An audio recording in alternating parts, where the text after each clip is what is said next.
at Susie's Fund. We had 16 Susie's Fund recipients for the month of January, totaling $10,874. So the total remaining current balance remaining is $84,800.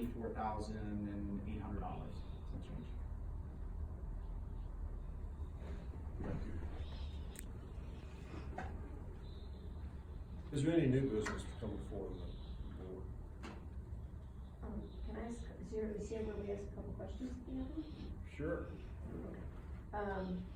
Well, I had a question about how an animal becomes a candidate for Susie's Fund. Like if I'm in there or Ann's in there volunteering and we see something, do we like, who like can we say maybe this animal could be a candidate for it? Like do we just put in that kind of suggestion or something? How to So like where? Like it's in stray or it's in adoptions? Either one.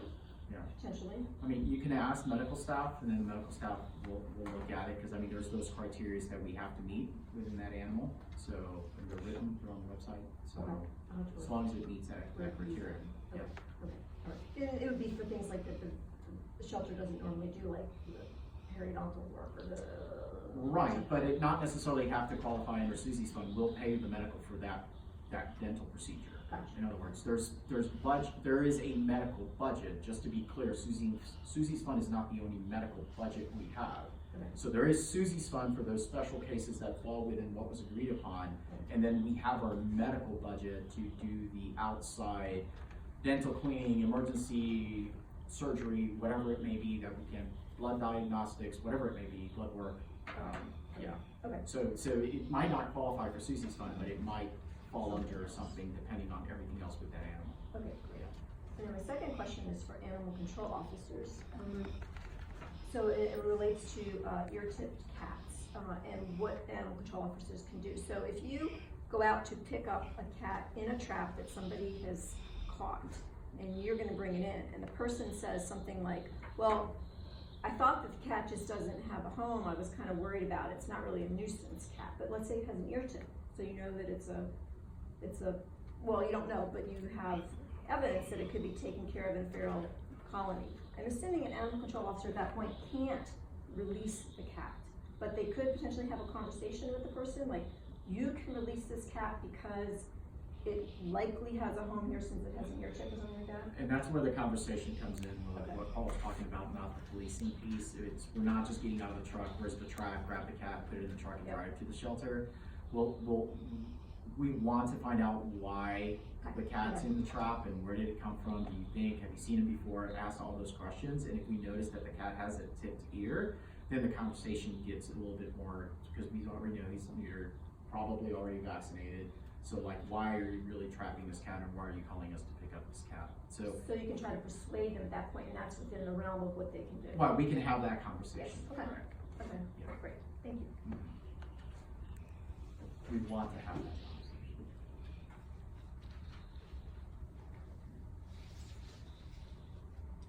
Any other questions on the board? Any comments? Before we go back to our audience.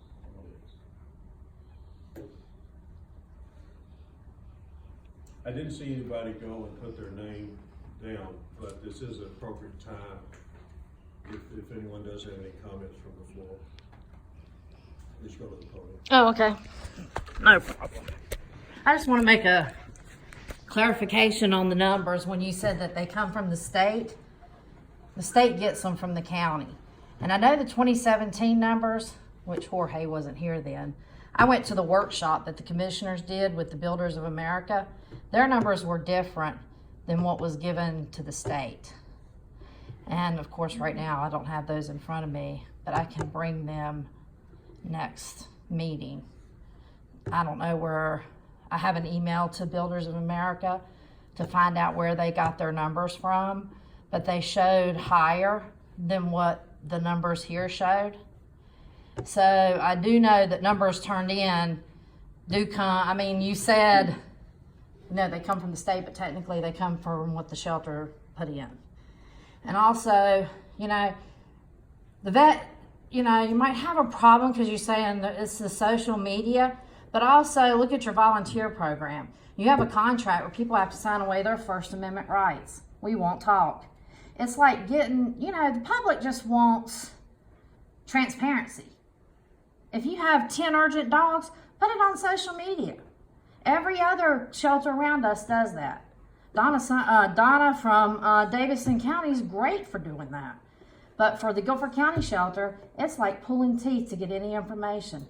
And with what happened with the UAC and the public trust at an all-time low, it should be try to be built up. And then of course, we went through Drew and all of that stuff. Dogs left out in the sun, never pass an inspection. And it's like y'all saying it's taking time for the shelter. It's gonna take time for the public to build their trust.